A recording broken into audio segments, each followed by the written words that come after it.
ഈശോമിശിഹായിക്ക് സ്തുതിയായിരിക്കട്ടെ. പ്രിയപ്പെട്ടവരെ, ഇന്നേ ദിവസം തിരുസഭ നമുക്ക് ധ്യാനിക്കാനായിട്ട് തന്ന വചനഭാഗങ്ങളിലൂടെ നമുക്കൊന്ന് കടന്നു പോകാം. ഒന്നാമതായിട്ട് 40 ദിവസം ഉപവസിച്ച് പ്രാർത്ഥിച്ച മോശയോട് ദൈവം സംസാരിക്കുന്നുണ്ട്. ദൈവം തൻ്റെ കൽപ്പനകൾ കൊടുക്കുന്നുണ്ട്. പ്രിയപ്പെട്ടവരെ, ദൈവസന്നിധിയിൽ നിങ്ങൾ ഇരിക്കാൻ തയ്യാറാണോ?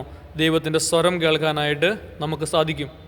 അടുത്തതായിട്ട് ദൈവത്തിൻ്റെ സ്വരം കേട്ട മോശ അത് ഇസ്രായേൽ ജനത്തോട് പറയാനായിട്ട് കടന്നു പോവുകയാണ്. കടന്നു പോകുമ്പോൾ ചുറ്റുമിരിക്കുന്ന ഇസ്രായേൽക്കാർ മോശയുടെ മുഖത്ത് ദൈവ തേജസ് കാണുകയാണ്. ദൈവഭയത്തോടെയാണ് അവർ മോശയെ കണ്ടിരുന്നത്.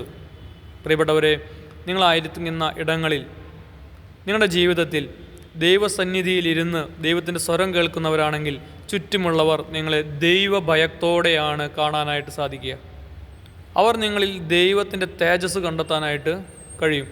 അപ്പോൾ നിങ്ങൾ എന്തു പറയുന്നുണ്ടോ അത് ദൈവത്തിൻ്റെ വചനമായിട്ട് അവരെ ഏറ്റെടുക്കാനായിട്ട് തുടങ്ങും. പ്രിയപ്പെട്ടവരെ, വിശുദ്ധ പൗലോസ്ലീഹ റോമാക്കാർക്ക് എഴുതിയ ലേഖനത്തിലേക്ക് നമ്മൾ കടന്നു വരുമ്പോൾ പൗലോസ്ലീഹ ഒറ്റ കാര്യം ആദ്യം ഒരു ചോദ്യം പോലെ ഇങ്ങനെ ഉന്നയിക്കുകയാണ്. അതെങ്ങനെയാണ്? ദൈവത്തിൻ്റെ അറിവ്, ദൈവത്തിൻ്റെ ജ്ഞാനം അതെങ്ങനെ മനുഷ്യന് മനസ്സിലാക്കാനായിട്ട് സാധിക്കും? അതിൻ്റെ ഉത്തരം പൗലോസ്ലീഹ പറഞ്ഞു വയ്ക്കുന്നുണ്ട്. അതെങ്ങനെയാണ്? നിങ്ങൾ ഈ ലോകത്തിന് അനുരൂപരാകരുത്. പ്രിയപ്പെട്ടവരെ, വചനം മനസ്സിലാകുന്നില്ലേ? വചനം എത്ര വായിച്ചിട്ട് മനസ്സിലാകുന്നില്ലേ? നിങ്ങളിങ്ങനെ ചെയ്താൽ മതി. ഈ ലോകത്തിന് നിങ്ങൾ അനുരൂപരാകരുത്. മോശ ചെയ്തതുപോലെ ദൈവസന്നിധിയിൽ വില കൊടുത്ത് പ്രാർത്ഥിക്കുക. ദൈവത്തിൻ്റെ വചനം മനസ്സിലാക്കാനായിട്ട് നമുക്ക് സാധിക്കും.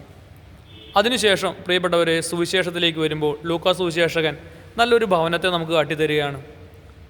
ദൈവത്തിൻ്റെ വചനങ്ങൾ, അതായത് മോശയിലൂടെ നൽകപ്പെട്ട കൽപ്പനകൾ അതുപോലെ അനുസരിക്കുന്ന പരിശുദ്ധ കന്യകാമറിയത്തെയും വിശുദ്ധ ഔസേപ്പിതാവിനെയും അവരുടെ മകൻ്റെ ഒരു പ്രത്യേകത, അതായത് ഈശോയുടെ ഒരു പ്രത്യേകത അവിടെ എടുത്തു കാണിക്കുന്നുണ്ട്. ഈശോ പറയുന്നൊരു വാക്കുണ്ട്, ഞാൻ എൻ്റെ പിതാവിൻ്റെ കാര്യങ്ങളിൽ വ്യാപൃതനാണ്. അതിനുശേഷം വേറൊരു വാക്കും കൂടി ഈശോയെക്കുറിച്ച് ഇങ്ങനെ പറയുന്നുണ്ട്, കുഞ്ഞ് ദൈവത്തിൻ്റെയും മനുഷ്യരുടെയും പ്രീതിയിൽ വളർന്നു വന്നു എന്ന്. പ്രിയപ്പെട്ടവർ, ദൈവസന്നിധിയിൽ മോശ ഇരുന്നത് പോലെ നമ്മൾ വില കൊടുത്തിരിക്കാനായിട്ട് തയ്യാറാവുക. ഈ ലോകത്തിന് അനുരൂപരാകാതെ ദൈവത്തിൻ്റെ വചനങ്ങളെ ഗ്രഹിക്കാനായിട്ട് തുടങ്ങുക.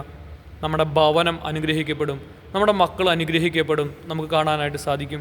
ദൈവം നമ്മളോരോരുത്തരെയും പ്രത്യേകമായിട്ട് അനുഗ്രഹിക്കട്ടെ. ഈ വചനത്തിൻ്റെ ആഴങ്ങളിലേക്ക് ഈ ദിവസങ്ങളിൽ കടന്നു പോകാനായിട്ട് നമുക്ക് സാധിക്കട്ടെ.